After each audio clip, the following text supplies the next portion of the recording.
Dentro del trabajo de Fabiola Tábora, ha alcanzado áreas que comprenden diagnóstico de cuencas, gestión integrada del recurso hídrico, apoyo a las comunidades y acompañamiento a los grupos decisores en diferentes niveles y áreas relacionadas con el uso y conservación del agua. También les quiero presentar al señor Néstor Matseo, quien es licenciado en Ciencias Biológicas y doctor en Ciencias, quien nos va a acompañar desde el Instituto Saras, desde Maldonado, Uruguay. De él vamos a hacerle la presentación más adelante, antes de que él nos dirija sus palabras. Ahora le vamos a ceder la cámara, la imagen y también los micrófonos de esta capacitación a Fabiola Tábora Merlo, desde Honduras. Muy buenos días, Tábora.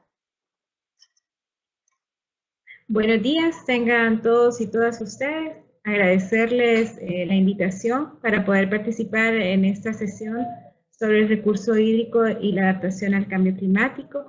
Precisamente voy a hacerles una presentación sobre la situación de los recursos hídricos enfocada en la región de Centroamérica, que es donde tenemos nuestro ámbito de trabajo. Entonces, para no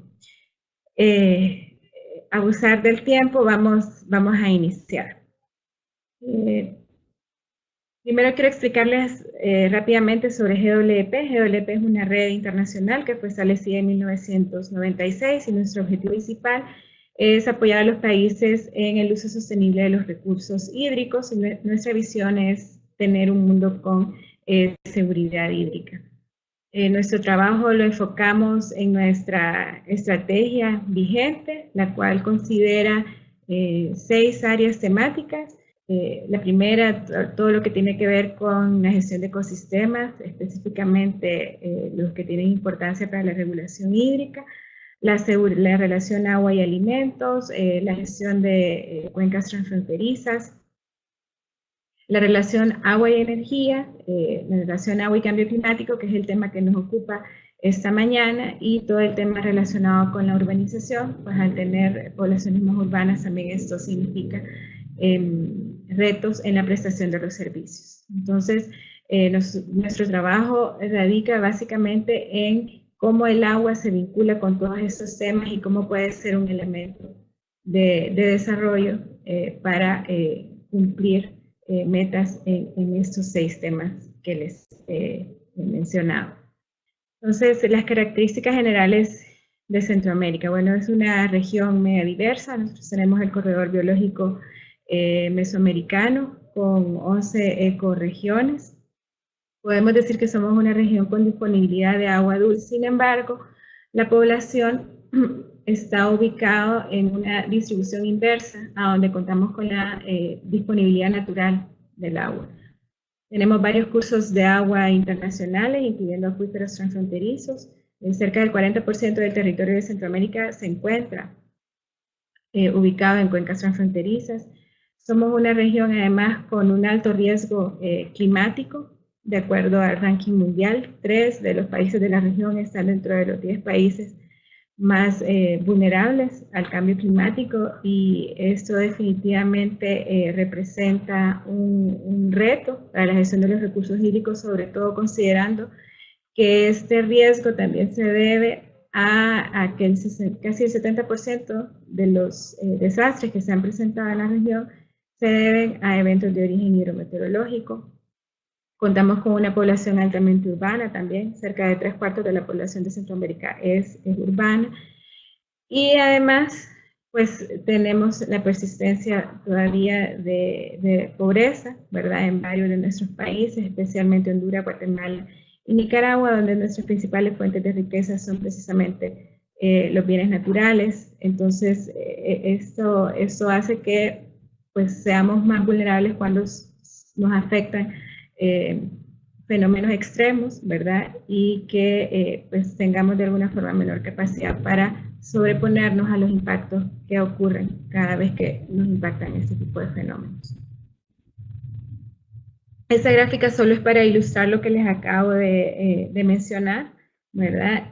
Somos una región que cuenta con cierta oferta hídrica suficiente para satisfacer las necesidades. Podríamos decir que en general todos los países, excepto del Salvador, ¿verdad? Que es uno de los países que cuenta con una menor disponibilidad hídrica y que muchos de su fuente hídrica está ubicada en cuencas transfronterizas.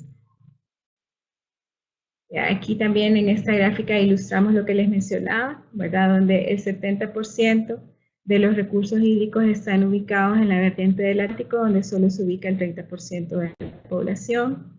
Y esa es un poco una gráfica para ilustrar también la oferta y la demanda. En general en los países de Centroamérica, con algunas excepciones, se utiliza alrededor del 10% de los recursos hídricos que están disponibles.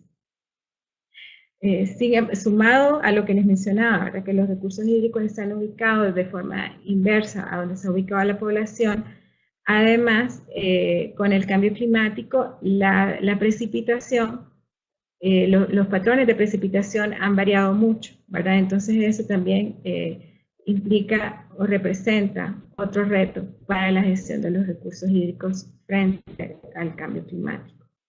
Y esta gráfica solo es para ilustrarles también cómo la región también está ubicada de acuerdo al índice climático de riesgo dentro de las regiones más vulnerables. ¿Cuáles son los principales retos que se enfrentan en Centroamérica en materia hídrica?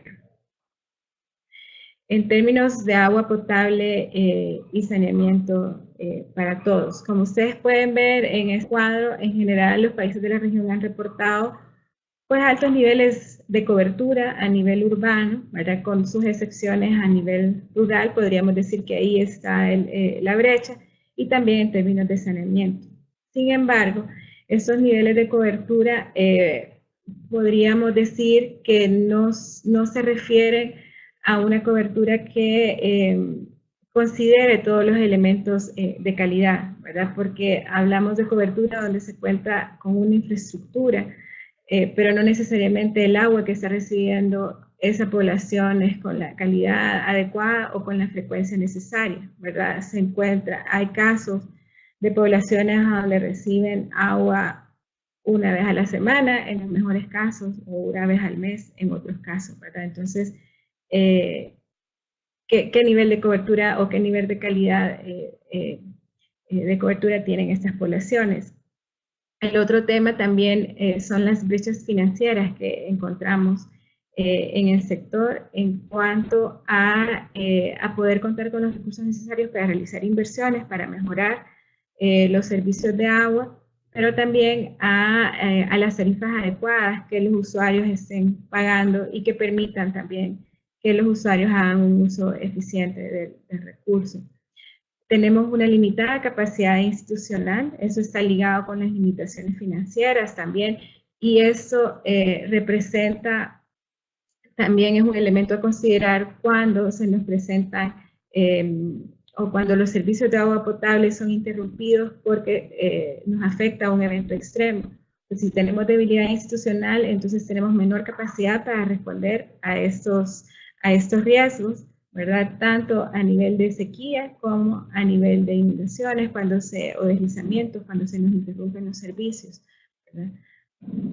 Y también hay crecientes conflictos de uso de recursos en poblaciones donde el recurso es limitado, ¿verdad? Y tal vez pues hay un alto desarrollo turístico o agroindustrial, y también cuando se nos presentan estos fenómenos como la sequía que se nos presentó a partir del 2014 en la región, entonces estos conflictos de uso empiezan a ser más evidentes y es necesario también contar con marcos legales que nos permitan poder tomar decisiones y priorizar el uso y llegar a consensos entre los distintos usuarios. Bueno, el otro tema también vinculado a esto es el tema de saneamiento, ¿verdad? Cerca del 70% de las aguas residuales en la región son descargadas sin ningún tipo de tratamiento, y Y eso pues también es un reto, ¿verdad? Porque tal vez tenemos fuentes de agua con cantidad suficiente, pero tal vez no con la calidad requerida para poder abastecer a la población. La relación agua y energía, un poco más de la mitad de la electricidad en Centroamérica es generada por fuentes hidroeléctricas, en algunos países con mayor porcentaje que en otros, pero en general hay una tendencia a explotar estas fuentes hidroeléctricas. Sin embargo, esta capacidad está siendo amenazada por el cambio climático. Tenemos casos, por ejemplo, también con la sequía que se presentó en el 2014, que es el evento más reciente que tenemos, que en El Salvador, por ejemplo, la CEL, que es la Comisión Ejecutiva de Río Lempa, solo pudo generar el 17%, solo pudo cubrir el 17% de la demanda que ellos esperaban cubrir de un 25% que estaba estimado, ¿verdad? Entonces es necesario poder potenciar el trabajo en esta agenda de agua y energía, y además comenzar también a generar energías limpias, como por ejemplo la energía solar, ¿verdad? Que contribuya en términos de mitigación al cambio climático, y también utilizar otros proyectos de múltiple propósito que contribuyan también a manejar los eventos extremos que se nos presentan, como las sequías y las inundaciones.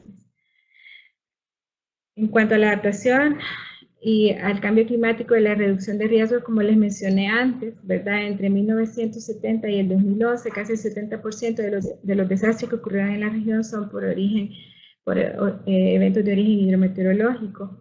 Además, también se tienen registros que los patrones de distribución de la precipitación han cambiado en Mesoamérica, y lo que esto ha generado es que se han incrementado el número de días secos durante la época lluviosa, y también eso ha ocasionado que hayan más días con precipitaciones extremas. Entonces, esto lo que nos ocasiona, por ejemplo, es que en algunas regiones de Guatemala, por ejemplo, se hayan presentado hasta 40 días consecutivos sin lluvia, lo que ocasionó que muchos productores perdieran toda su cosecha, ¿verdad?, de subsistencia, o que tengamos lluvias extremas que nos ocasionen inundaciones a nivel urbano, ¿verdad?, generando también caos y pérdidas en la población. En un estudio que nosotros condujimos recientemente sobre los impactos precisamente de la sequía del 2014 en Centroamérica, registramos que con datos conservadores, que se estimaron pérdidas cerca de 650 millones de dólares, considerando las pérdidas en granos básicos, maíz y frijol, hidroelectricidad y agua potable y saneamiento, teniendo en cuenta que en realidad no hay un registro a nivel de las instituciones sobre los impactos o los costos adicionales a los cuales tienen que incurrir para seguir manteniendo sus servicios. Entonces, pues, como les menciono, ese es un estimado conservador. En términos de agua y seguridad alimentaria, en Centroamérica tenemos lo que se llama el corredor seco, ¿verdad?, que es toda la franja que ustedes ven ver aquí en la gráfica, y el arco seco de Panamá. Esta es una región que está siendo fuertemente afectada por los déficits de precipitación, y donde la población que vive en ella en realidad es altamente vulnerable. Generalmente es población que vive en niveles de pobreza y agricultores que practican la agricultura de subsistencia. Y hay cerca de 8.6 millones de personas que viven en esta zona, en Centroamérica.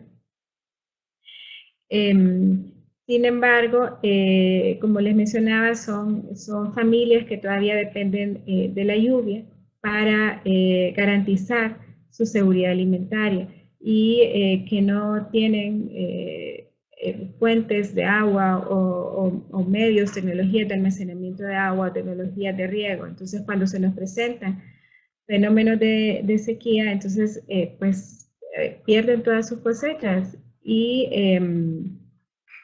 entonces entramos en términos de inseguridad alimentaria. Entonces aquí es a donde es necesario empezar a promover tecnologías alternativas de almacenamiento de agua, y promover también tecnologías de riego a nivel familiar, para poder ir superando estas situaciones que se nos presentan cuando ocurren este tipo de fenómenos y ir generando medidas de adaptación. ¿Qué decir sobre la gobernanza del agua? Pues podríamos decir que en la región ha incrementado el conocimiento sobre la gestión integrada del agua en las últimas décadas. Hay un mayor número de organizaciones de usuarios que están interviniendo activamente en la gestión de los recursos hídricos. Sin embargo, solo tenemos 2 países que cuentan con una ley de agua actualizada que reconoce los principios de la GIRA. Entonces, eso limita de alguna forma la capacidad de respuesta que tenemos cuando tenemos que llegar a identificar medidas de adaptación, por ejemplo, o a conciliar entre distintos usuarios donde se están presentando conflictos de uso. Entonces es uno de los retos que tenemos todavía pendientes en la región. Algunos mensajes claves ya para ir terminando. En general en la región se puede decir que se reconoce que el agua es un recurso vital, pero se necesita fortalecer las capacidades institucionales, incluyendo la mejora de los sistemas de información y conocimiento sobre el agua. Como les he mencionado, bueno, el agua es el principal medio por el cual se sienten los impactos del cambio climático, pero si nosotros no tenemos información que nos permita hacer evidente ese impacto, y que nos permita tomar decisiones acertadas, entonces difícilmente vamos a poder también identificar medidas de adaptación efectivas y tener un registro de cuáles son los beneficios que esas medidas de adaptación están teniendo sobre la población. El potencial hídrico puede contribuir definitivamente de manera directa al logro de las metas sociales y objetivos económicos de desarrollo sostenible, y eso tiene mayor importancia desde que se aprobó la Agenda de Desarrollo Sostenible en septiembre del año pasado, en donde uno de los objetivos, el objetivo 6, tiene que ver con garantizar agua en cantidad y calidad a la población, pero también a donde se hace evidente que es necesario tener un nexo entre los distintos objetivos que se incluyen en la agenda, y donde el agua es parte de muchos de ellos, incluyendo el tema de cambio climático, incluyendo el tema de seguridad alimentaria. Entonces, a donde nos obliga en realidad a trabajar de una forma coordinada e interinstitucional para poder cumplir con esta agenda. Es fundamental poder trabajar en la administración conjunta de los usos de agua y acuíferos transfronterizos, sobre todo considerando los efectos del cambio climático, en donde la disponibilidad de agua se va haciendo, los patrones de precipitación están cambiando, entonces esto afecta la disponibilidad de agua que tenemos, y hay algunos países que tienen una situación más crítica que otros, como les mencionaba el caso de El Salvador, ¿verdad? Donde mucho de su energía, del abastecimiento de agua, depende de cuencas transfronterizas. El tema de la gestión y la cultura del agua es vital, ¿verdad? Si la gente no conoce la importancia, si no conoce de dónde viene su agua, entonces difícilmente va a poder implementar acciones para su conservación y para que podamos reducir la vulnerabilidad y estar mejor preparados y tomar mejores medidas de adaptación. Y definitivamente es necesario poder asignar recursos para poder promover la gestión sostenible de los recursos hídricos como parte de las medidas de adaptación que tenemos que tomar en la región para que podamos pues reducir la vulnerabilidad cuando se nos presentan este tipo de fenómenos extremos. Y cuando hablamos de eso nos referimos a ver, invertir en infraestructura hídrica, ¿verdad? Almacenamiento del agua, pero también poder contar con leyes que claramente establezcan las reglas sobre la gestión del agua, entre otros elementos. Creo que ya se me acabó el tiempo, entonces pues lo dejaría hasta ahí. Muchas gracias. Muy bien, muchísimas gracias a Fabiola Tábora Merlo desde Honduras, GWP Centroamérica. Ahora les voy a pedir por favor a Fabiola que se mantenga en línea para el tiempo de preguntas y respuestas luego de que el señor Néstor Mazzeo nos dé su presentación. Y es precisamente a don Néstor quien vamos a presentar. Como les decía, él nos habla del Instituto Saras en Maldonado, Uruguay, y es licenciado en Ciencias Biológicas y doctor en Ciencias. Se desempeña como docente del Departamento de Ecología Teórica y Aplicada del Centro Universitario Regional Este, CURE, y de la Facultad de Ciencias de la Universidad de la República. Es investigador del Sistema Nacional de Investigación y de diversos programas de posgrados en el Uruguay. A nivel de grado desempeña actividades de docencia en la licenciatura en Ciencias Biológicas y la licenciatura en Gestión Ambiental. Las líneas de principal investigación, docencia y extensión se vinculan a la ecología y a la rehabilitación de sistemas acuáticos.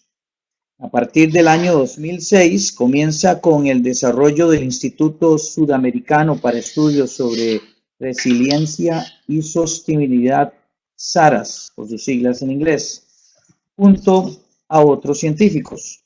Actualmente integra el comité ejecutivo del instituto y preside la fundación del mismo nombre. Le damos la bienvenida al señor Néstor Mazzeo.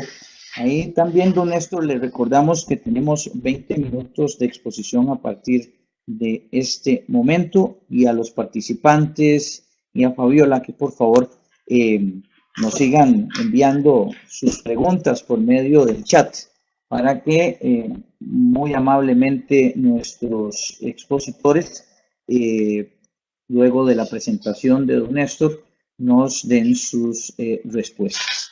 Adelante, don Néstor, muy buenos días y muchas gracias. Bueno, muy buenos días a todos y muchas gracias por... no sé si podemos desplegar la presentación o la hago desde aquí. Perfecto. Muy bien. Excelente. Básicamente voy a hablar desde la experiencia que tenemos en Uruguay y las experiencias que tenemos en otros países de América del Sur sobre los desafíos que plantea la gestión de los recursos acuáticos continentales y fundamentalmente algunas de las interacciones que se nos plantean con el cambio climático y otros cambios globales. Básicamente me voy a estar refiriendo a tres grandes temas, que es justamente la multiplicidad y simultaneidad de transformaciones globales, justamente para analizarlas en conjunto y no de una forma fragmentada. Dos, las respuestas que han tenido a estos desafíos los sistemas de gobernanza. Y en tercer lugar, voy a cerrar mi intervención con algunas reflexiones sobre el rol de los medios de comunicación en el análisis y la resolución de este tipo de problemáticas, ¿no? En América del Sur, al igual que lo que ocurre a nivel global, tenemos problemas muy importantes de calidad de agua, complementando la primera intervención que estaba focalizado fundamentalmente en problemas de cantidad. Los problemas de calidad de agua están asociados a una serie de procesos o fenómenos. El más importante es el enriquecimiento de nutrientes, de nitrógeno y fósforo, fenómeno conocido como eutrofización, que es la principal perturbación que tiene calidad de agua todos los cuerpos continentales, al igual que muchos sistemas marinos costeros. Obviamente tenemos problemas de calidad de agua asociados a el ingreso de una diversidad muy grande de contaminantes.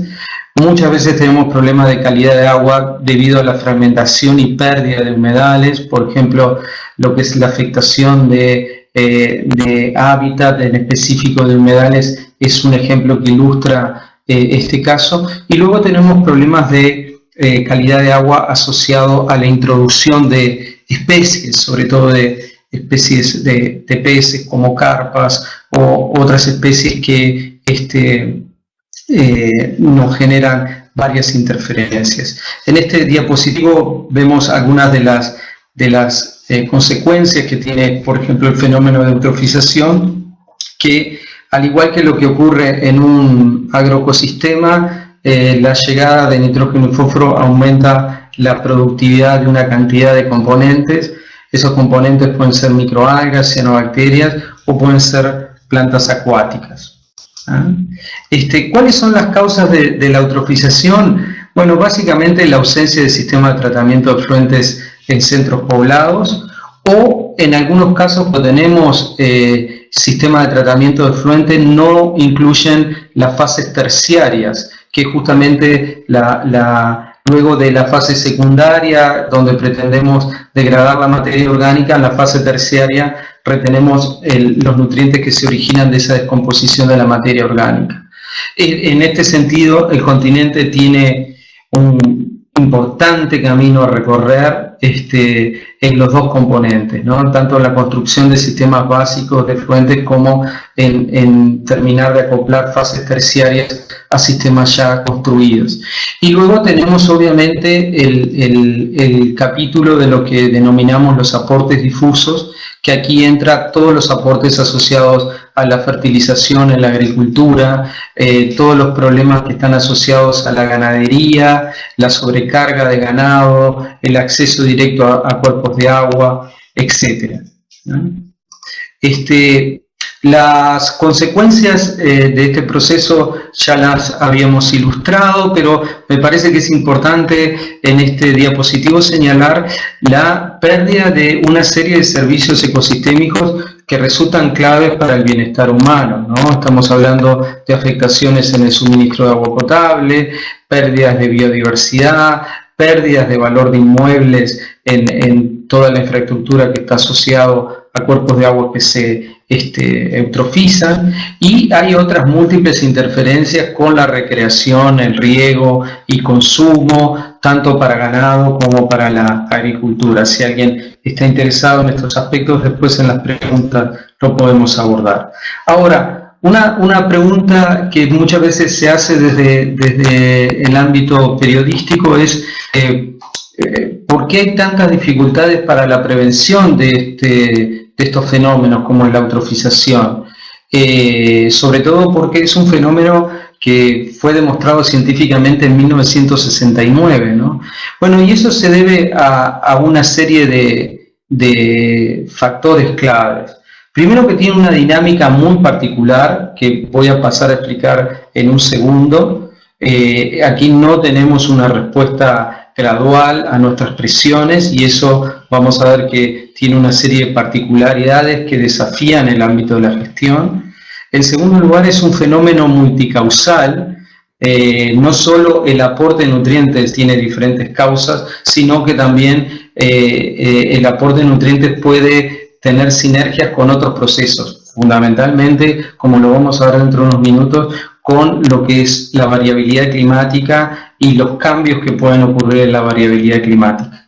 El otro bloque importante es que tenemos serie de dificultades que está asociado a un tema central de la gestión de los recursos acuáticos, que es la fragmentación en el análisis y la gestión, ¿no? Tenemos una constelación de instituciones en los niveles nacionales y en los niveles departamentales, que cada uno analiza y gestiona una parte del recurso sin demasiada interacción entre ellos, y justamente evita un manejo eficiente y obviamente adelantarse a problemas como este.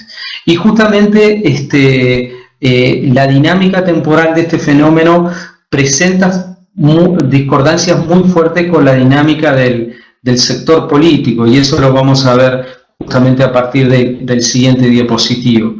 En este diapositivo ustedes ven básicamente dos ejes, que es la carga de nutrientes en el eje de las X, y en el eje de la Y aparece la biomasa, en este caso algal, lo que nosotros técnicamente llamamos fitoplancton, ¿no?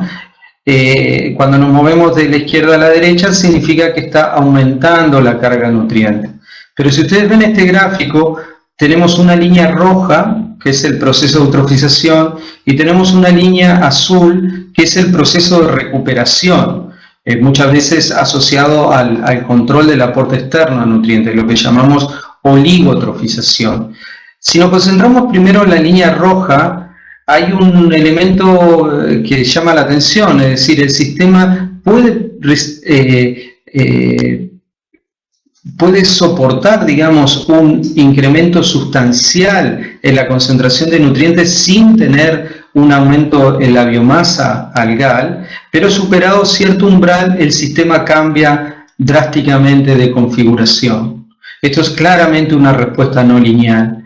Y a su vez el gráfico azul nos dice que a medida que vamos reduciendo la carga de nutrientes, puede pasar mucho tiempo hasta que el sistema cambie bruscamente al estado previo, y eso ocurre, fíjense, en un umbral que es bastante diferente al que desencadenó el problema. Entonces, esto tiene varias consecuencias interesantes desde el punto de vista de la gestión, y es que, por ejemplo, imagínense en sistemas eutrofizados que estamos tratando de recuperarlos, muchas veces esa recuperación involucra un tiempo que va más allá de los ciclos electorales, ¿no? Y eso plantea algunos desafíos, ¿no? Y algunos riesgos de invertir esfuerzo en la resolución de una problemática que generalmente se va a ver no en el próximo ciclo electoral, sino mucho más adelante. Y eso plantea una serie de dificultades en el ámbito político. Este es un tema bien interesante que podemos charlar después en profundidad. Pero obviamente el tema de la eutrofización tiene sinergias e interacciones con otros factores, como es el clima, la introducción de especies, y en el caso de América del Sur, como se imaginarán, con la expansión e intensificación productiva.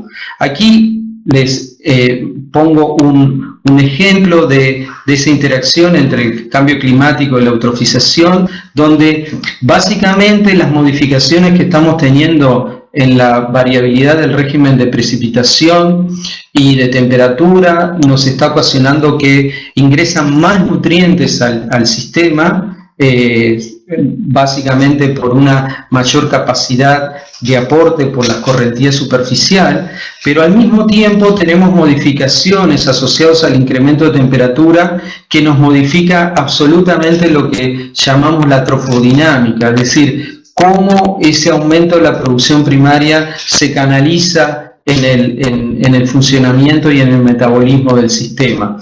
Para hacerlo muy breve, lo que ocurre en pocas líneas es que nos llegan más nutrientes y a su vez tenemos una menor capacidad de consumo de esa producción primaria a medida que la temperatura aumenta. Entonces tenemos un doble efecto. Nos llegan más nutrientes y el consumo de microalgas es más bajo. ¿tá? Ese otro aspecto lo hemos analizado haciendo relevamientos en amplios gradientes latitudinales, tanto en América del Sur como en Europa, y hay patrones que son muy claros. Obviamente comprendemos en el último detalle los mecanismos causales que están detrás de ello, pero es evidente que los patrones son bastante robustos. Avanzando, ¿cómo superar esta situación? Bueno, desde el punto de vista de los sectores productivos, y esto es muy importante porque, como ustedes saben, la matriz socioeconómica de América del Sur sigue siendo muy dependiente de la producción de commodities, entonces estamos en pleno proceso de intensificación y expansión de la agricultura y la ganadería. Eso nos plantea grandes desafíos en términos de ajustar y adaptar el uso de fertilizantes. Acá hay un campo muy interesante de avance, lo que es el manejo de zonas de amortiguamiento, buffer. Básicamente estamos hablando de lo que conocemos como humedales o wetlands, modificaciones importantes a lo que es el manejo de la carga ganadera, sobre todo esto es muy importante en el caso de Uruguay, Argentina y sur de Brasil, sobre que la producción ganadera tiene una base importante sobre pastizales naturales y obviamente toda una serie de prácticas que paulatinamente tienen que abandonarse e incluir nuevas alternativas. A su vez, el capítulo anterior tenía que ver con aportes difusos, lo mismo pasa con los aportes puntuales, ya mencionábamos algunos aspectos vinculados a los aportes de los ambientes urbanos, pero a nivel de sectores productivos también tenemos desafíos importantes, sobre todo en lo que es producciones como en tambos o sistemas de confinamiento de animales que necesitan sistemas sofisticados de tratamiento de fluentes.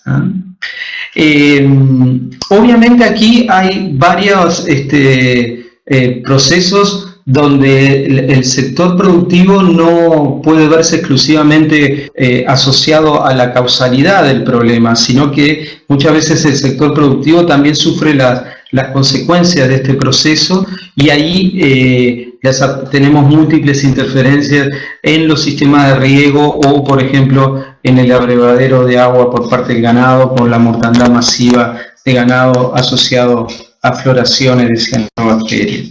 Bueno, segundo punto tiene que ver con los sistemas de gobernanza. Aquí, digamos, toda la región está en un proceso muy parecido a lo que indicaba Fabiola anteriormente. Nosotros acá estamos en una transición de lo que es el paradigma de comando-control al manejo integrado, lo cual implica básicamente superar una gran dificultad que tenemos en la gestión de los recursos hídricos, que es la fragmentación en el análisis y la toma de decisión, ¿no? No voy a entrar en detalle de las características que tiene lo que llamamos el comando control, el manejo integrado o el manejo adaptativo, pero básicamente el manejo integrado procura resolver la fragmentación y el manejo adaptativo, del cual todavía estamos muy lejos en el continente, trata de resolver el problema de la incertidumbre, ¿ah? Esto también es otro aspecto que podemos analizar con detalle. Acá ven un organigrama en el caso de la gestión de los recursos acuáticos de Uruguay, una multiplicidad de instituciones distribuidas en múltiples ministerios, también instituciones que están en el nivel departamental. Y en Uruguay, al igual de lo que se observa en otros países, ha habido un esfuerzo por crear estos espacios de coordinación, que es lo que nosotros llamamos estructuras puente, como son, por ejemplo, las comisiones de cuenca o agencias transversales a nivel del gobierno central, entre otras cosas, ¿no? Varios de estos comisiones de cuenca comienzan a analizarse, su dinámica, se analiza tanto los aspectos de organigrama como de sociograma, y en ese sentido tenemos una multiplicidad de ejemplos que es muy interesante comenzar a analizar, porque tenemos diferencias muy importantes en América del Sur en cuanto, por ejemplo, las resoluciones de estas estructuras puente en algunos sistemas son vinculantes, en otros no. Tenemos regímenes muy distintos de tenencia de los recursos acuáticos, en algunos casos son de dominio público, en otros países no. Entonces, ahí surge un mundo de una gran diversidad, como es la diversidad biológica y cultural de este continente, y que es un buen modelo para trabajar. Nosotros dentro de unos días estamos sacando una publicación sobre este tema que con mucho gusto se lo hacemos llegar. Pero quiero cerrar con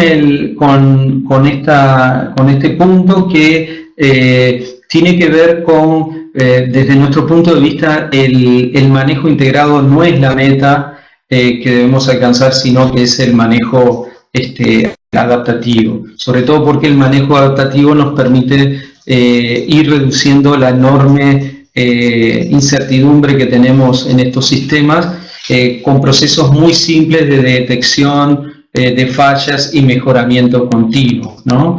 Y donde un aspecto importante de estos esquemas es que los errores y los fracasos son ventanas de oportunidad para incrementar nuestro conocimiento, y es un elemento sustancial en el cual debemos avanzar. En este sentido, el continente tiene un retraso muy grande, apenas estamos llegando en este momento a lo que es el manejo integrado.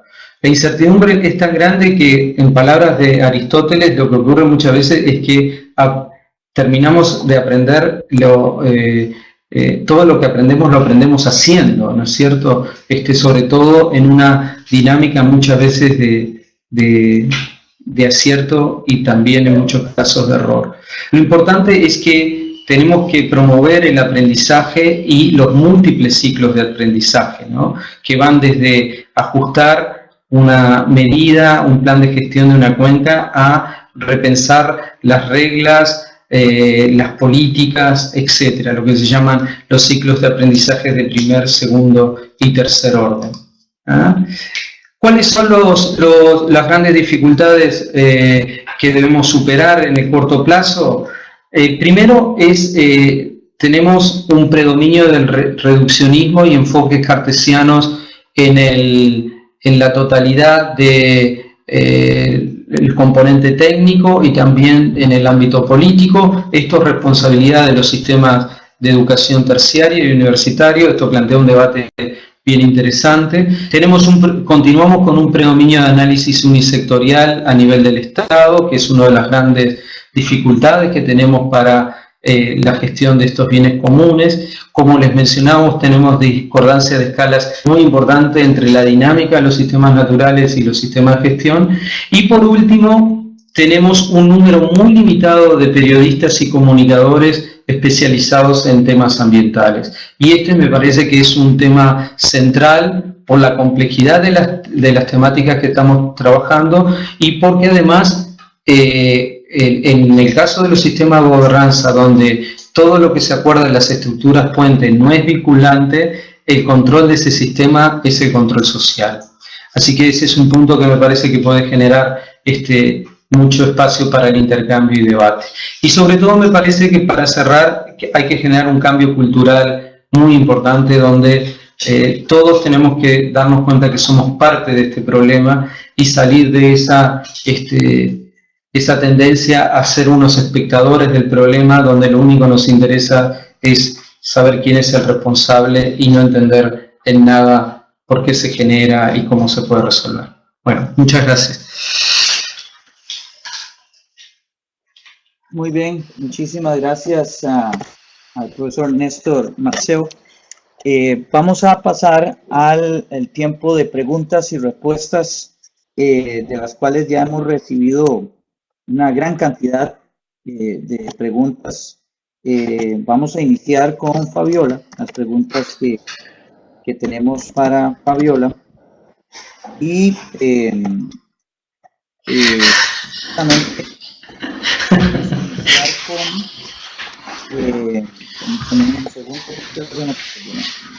con Mónica Olitas, de Los Tiempos en Bolivia, nos hace la siguiente pregunta, que es para... usted ha hablado de conflictos sociales en poblaciones. Fabiola, ¿cuál es la experiencia que tienen en Centroamérica para evitar estos conflictos territoriales y sociales? Y Brigitte Hernández, vamos a aprovechar de una vez desde Venezuela, que nos dice que las estrategias ¿qué estrategias se pudieran aplicar a las islas del Caribe en cuanto al recurso hídrico, tomando en cuenta que las islas dependen del recurso desde los territorios continentales?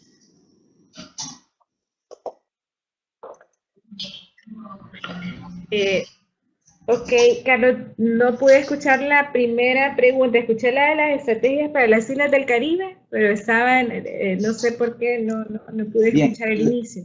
La primera pregunta de nuestra colega Mónica Olitas, de Los Tiempos en Bolivia, nos habla de que usted habló sobre conflictos sociales entre poblaciones. ¿Cuáles son las experiencias que se tienen en Centroamérica para evitar estos conflictos territoriales y sociales?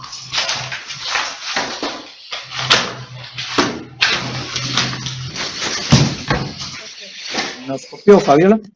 Sí, gracias. Sobre las estrategias para las que se pueden aplicar en las islas del Caribe. Bueno, en realidad por su condición de islas, pues su situación en cuanto a la adaptación y a los recursos hídricos radica mucho o ha estado muy ligada también a la gestión de las aguas lluvias, ¿verdad? A poder utilizar el almacenamiento de las aguas lluvias, incluyendo tanto a nivel domiciliar como a nivel de la industria turística, porque en Caribe, pues uno de los principales factores con los que hay que lidiar es precisamente el término de la cantidad de agua, pero también el tema de otros desastres que ocasionan inundaciones y que ocasionan interrupción de servicios también requiere poder implementar tecnologías que puedan garantizar el servicio de agua de la población cuando se presentan este tipo de fenómenos, ¿verdad? Entonces, aquí es muy importante trabajar todo el tema de educación, trabajar tanto a nivel formal de escuelas y universidades como a nivel informal, fortalecer la organización también, la organización comunitaria, que pueda permitir a las comunidades estar mejor preparadas para enfrentar estos fenómenos. Y GWP Caribe ha estado trabajando en estos últimos tiempos en una iniciativa que lo que ha tratado de hacer es precisamente identificar oportunidades de inversión ligando el tema agua y cambio climático, donde ha sido un esfuerzo de diferentes instituciones que se han reunido precisamente para poder identificar prioridades de inversión y poder reducir la vulnerabilidad ante el cambio climático. Y creo que esta es también una buena estrategia, ¿verdad? Promover estas plataformas de diálogo y de coordinación, porque tanto el agua como el cambio climático son fenómenos que no van a ser resueltos o son asuntos que no van a ser resueltos por un solo sector, ¿verdad? Sino que requieren de la colaboración y de la coordinación de diferentes instancias. En cuanto a las experiencias para evitar conflictos sociales, bueno, aquí definitivamente es a donde la legislación resulta una base importante para poder iniciar estos procesos de diálogo.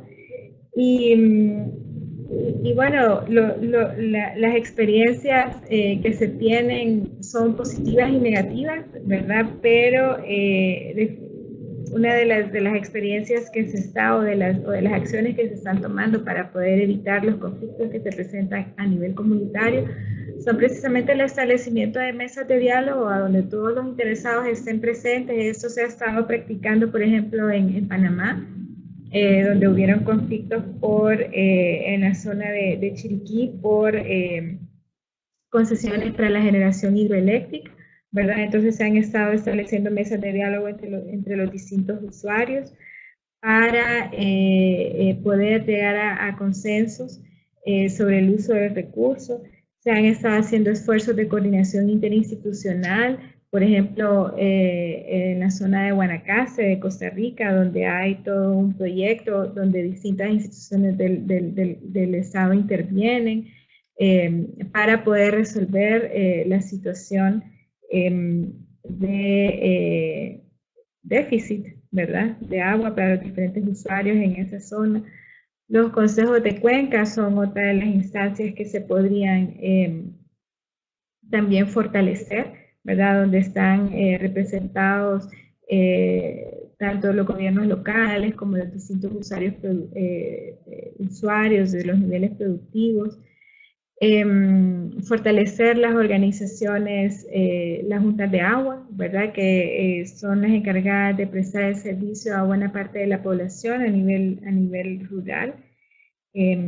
En Centroamérica, muchos gobiernos locales también han tomado la decisión de asociarse en mancomunidades, ¿verdad? Que son asociaciones de municipios, donde ellos gestionan proyectos a nivel mancomunado, cuentan con mayores recursos para poder manejar sus recursos y poder reducir esa conflictividad que se presenta, ¿verdad? Cuando no tenemos, cuando tenemos esos problemas de calidad y cantidad y cuando no contamos con las reglas claras. Entonces son algunos ejemplos que les puedo mencionar. Espero haber respondido las consultas. Muchísimas gracias, Fabiola. Vamos a hacer una pregunta, a hacerle un par de cuestionamientos al profesor Néstor. Nos preguntan desde España, Liliana Ladrón Vara Muñoz, de la Unión de Municipalidades, que en el tema rentabilidad política electoral y trabajo, en cuanto a la temática, ¿cómo evitar esta visión cortoplacista de las autoridades y forzar que sea un tema considerado en los programas electorales? ¿Se puede hacer algo en este sentido desde la planificación, estrategia de administración pública y por tanto de la generación de una visión a largo plazo o más allá del periodo electoral?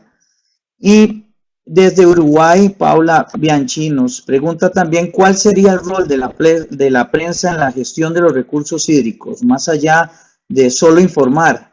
Esas serían un par de preguntas para usted, don Néstor.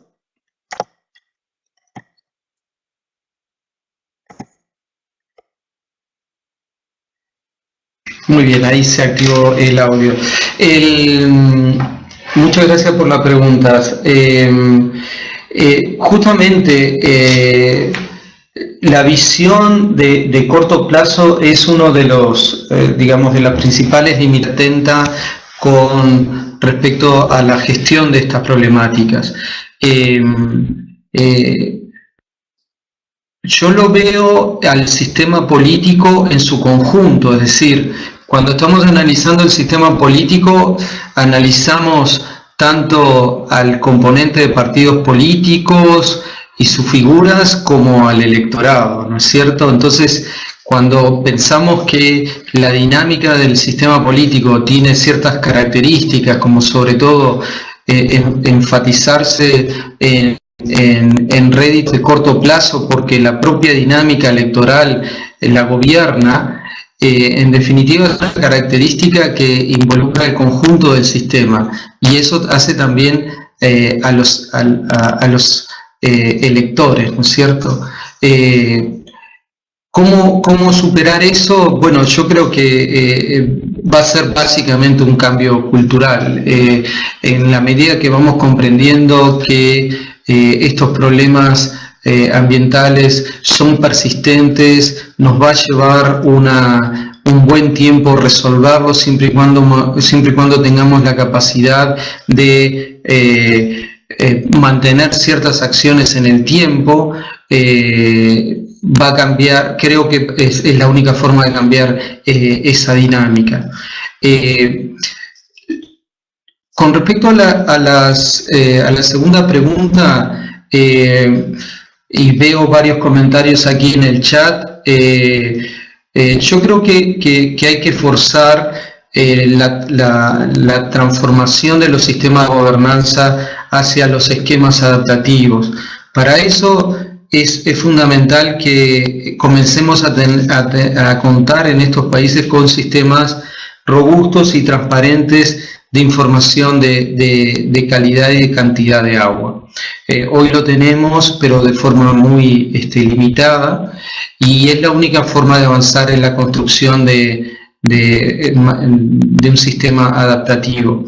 En segundo lugar, el paraguas del manejo adaptativo está en continua evolución y en estos momentos vemos variantes como lo que se llama el comanejo o la co-construcción o co-innovación, en el sentido de que los roles que antiguamente eran de dominio exclusivo del Estado comienzan a ser realizados por algunos de los actores del sistema de gobernanza. En el comanejo, por ejemplo, son los usuarios los que de alguna manera controlan el uso de los recursos y muchas veces participan en los programas de monitoreo. Es decir, estamos navegando un proceso de mucho cambio en la forma en que estamos gestionando los bienes comunes, y en ese sentido, complementando los comentarios que veo en el chat y la última pregunta, la comunicación juega un rol central, absolutamente central, porque en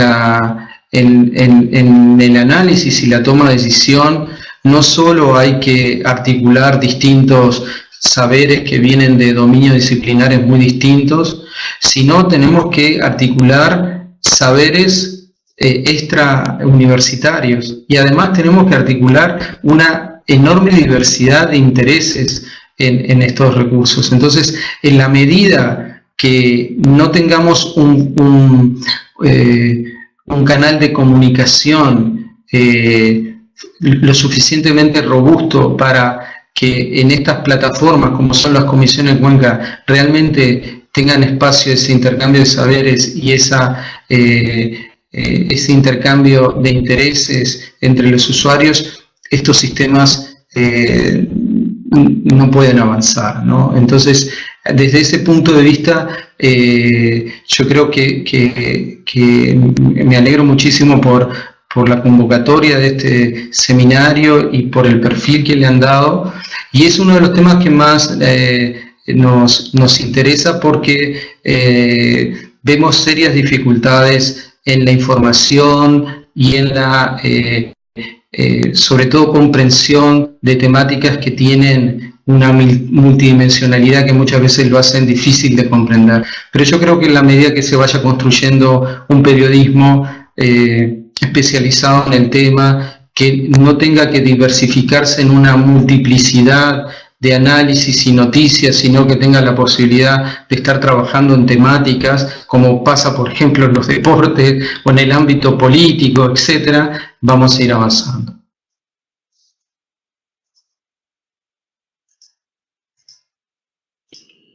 Gracias, profesor. Tenemos dos preguntas muy interesantes para Fabiola. Y atañen a lo siguiente. Lucy Calderón de Guatemala le pregunta si la organización que usted representa puede incidir positivamente para que países como Guatemala, con abundante recurso hídrico, los gobernantes aprueben las leyes que regulan su uso y saneamiento y no esperar a que haya demandas internacionales. Y la segunda pregunta de Juliana Retamoso de Perú habla de que si en Centroamérica hay experiencias en comunicación sobre cultura del agua. Si es así, ¿cuáles son las experiencias más ejemplares para tomarlas como referencia, Fabiola? Okay. Gracias, Carlos. Gracias por las preguntas. Sobre el tema de las leyes, en realidad ese ha sido uno de los temas prioritarios que GWP ha estado trabajando desde sus inicios en Centroamérica. Precisamente en el esfuerzo que está iniciando en Guatemala en este momento, en donde parece, ¿verdad? Todos los que trabajamos en el tema estamos contentos porque aparentemente se ha logrado establecer un acuerdo, ¿verdad? Parece ser que el tema de la sequía, a veces este tipo de inconvenientes representan una oportunidad, ¿verdad? Entonces, al parecer esto ha generado que distintos sectores se pongan de acuerdo en la necesidad de contar con una ley de aguas. Entonces, GWP Guatemala, junto con otras redes hídricas del país, han estado apoyando la socialización de los distintos proyectos de ley que hay, porque se han presentado cerca de 17 proyectos de ley, se está apoyando la elaboración de un proyecto, se han estado también realizando sesiones de revisión con distintos actores, a donde se han generado una serie de comentarios que han sido entregados a la Comisión de Recursos Hídricos y Cambio Climático del Congreso de Guatemala, ¿verdad? Entonces, esos son algunos de los esfuerzos que GWP hace. Básicamente, lo que se trata, al ser una red, una plataforma integrada por distintos actores y sectores, entonces, pues, uno de los principales apoyos que brindamos es poder generar espacios para que los distintos actores puedan comentar, en este caso, y se pueda de esta forma, pues, mover, ¿verdad?, a los tomadores de decisión para poder aprobar estas leyes. Otro de las acciones que hacemos, también encaminados a la aprobación y el fortalecimiento de la gobernanza del agua, es realizar conferencias de legisladores, donde invitamos a diputados y diputadas de los distintos congresos de los países de la región para que expongan los proyectos de ley.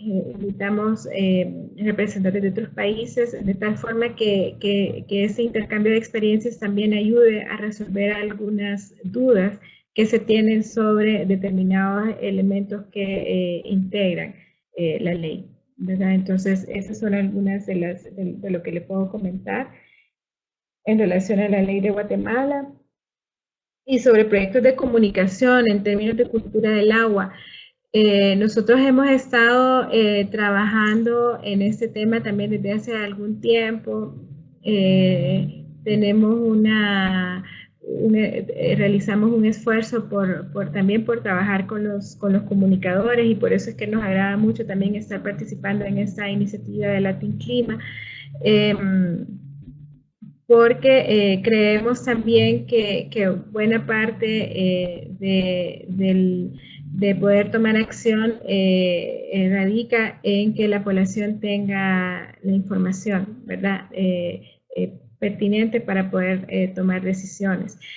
Entonces, hace un par de años se hizo un esfuerzo por identificar iniciativas sobre comunicación, a donde la comunicación, a donde la sensibilización había sido un elemento importante para generar cambios en la población.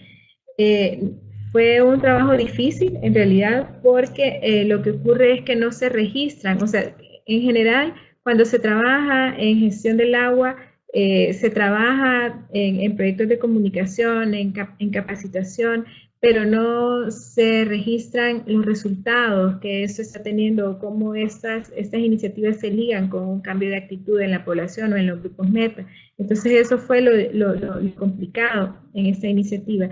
Se publicó un documento, ese documento tiene un enfoque latinoamericano, porque lo hicimos en coordinación con nuestras colegas de GWP Sudamérica, y lo pueden encontrar en nuestra web. Con mucho gusto se los podemos compartir, ¿verdad?, para que ustedes lo conozcan. Bien, muy importante que se estén ya generando ciertas iniciativas que nos comentaba Fabiola.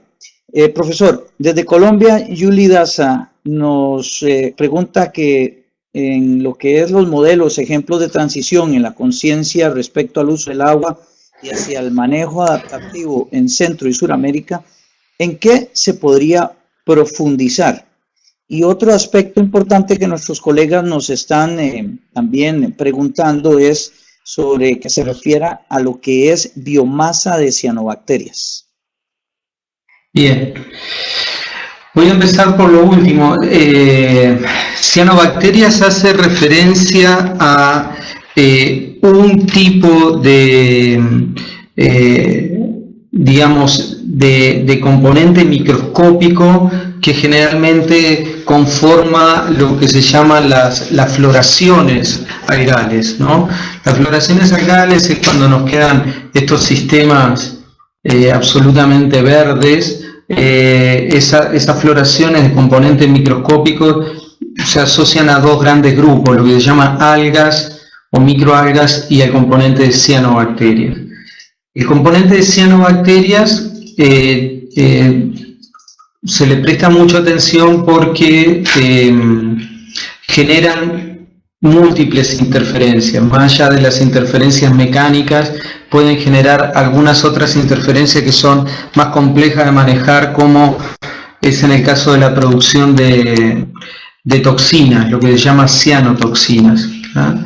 Entonces, en los problemas de calidad de agua vinculado a la eutrofización, muchas veces está asociado justamente al crecimiento excesivo de estas cianobacterias. Con respecto a la primera pregunta, yo creo que hay dos líneas de trabajo que son fundamentales.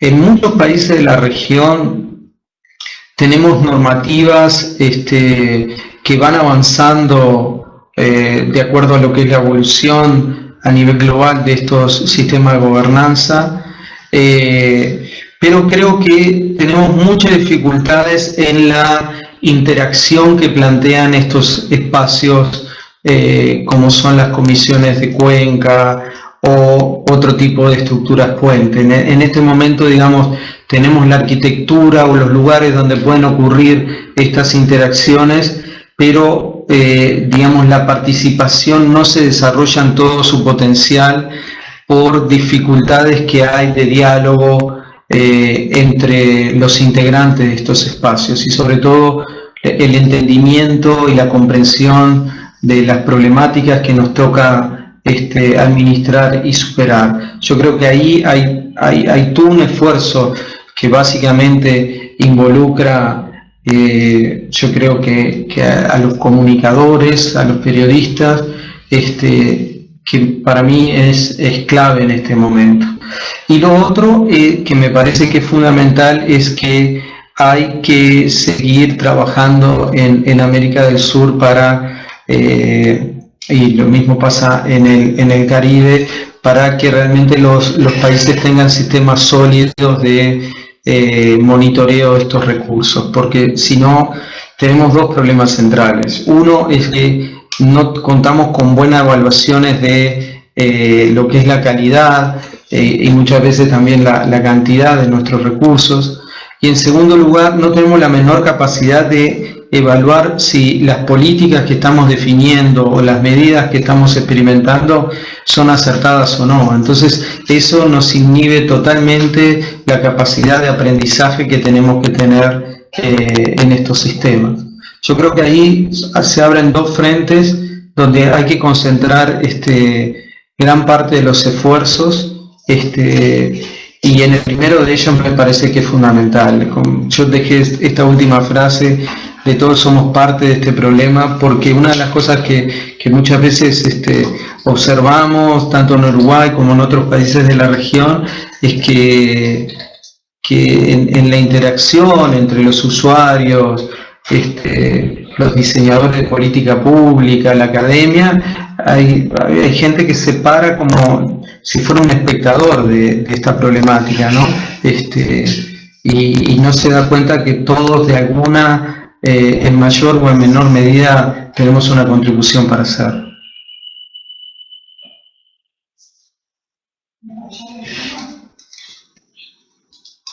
Muy bien, muchas gracias, profesor. Compañeros, colegas y expositores, les agradecemos muchísimo su tiempo. Desgraciadamente son muchas las preguntas que nos han ingresado. Vamos a seguir comentándolas en nuestra página de Facebook. Vamos a tener las respuestas también de tanto de Fabiola como del profesor Néstor con respecto a las preguntas que ustedes han generado el día de hoy en esta actividad. Les agradecemos muchísimo por esa atención que han tenido y vamos a dejar el evento por tiempo hasta acá, pero vamos a seguir, como le digo, generando discusión dentro de nuestro Facebook. Y ya le agradecemos muchísimo a Luciana Marguerite desde Argentina, que nos está compartiendo en la página de Facebook un video de una de las experiencias que se está dando allá en la institución en la que ella trabaja en Argentina. Muchísimas gracias, Luciana. De eso se trata estos eventos, para que se cree una sinergia, una retroalimentación entre todos y vayamos cada vez entendiendo más los temas. Le agradecemos a Fabiola Tábora desde Honduras por todas sus explicaciones, su transparencia a la hora de darnos todas esas explicaciones, y también a don Néstor Matseu desde el Instituto Saras Maldonado, Uruguay. Y recuerden que la última sesión del curso será el 25 de octubre a la hora acostumbrada, y les estaremos enviando la información en cuanto la información más específica en cuanto la tengamos. Lo vamos a enviar por Facebook. Le agradecemos a todos ustedes haber estado en esta sesión de este curso que estamos llevando a cabo. A Katiana, nuestra compañera, y quien se encuentra en Uruguay, que se continúe recuperando de un fuerte resfriado, le pedimos a Dios que la recupere. Y a todos ustedes, muchísimas gracias y tengan un excelente día. Que Dios les bendiga. Muchas gracias.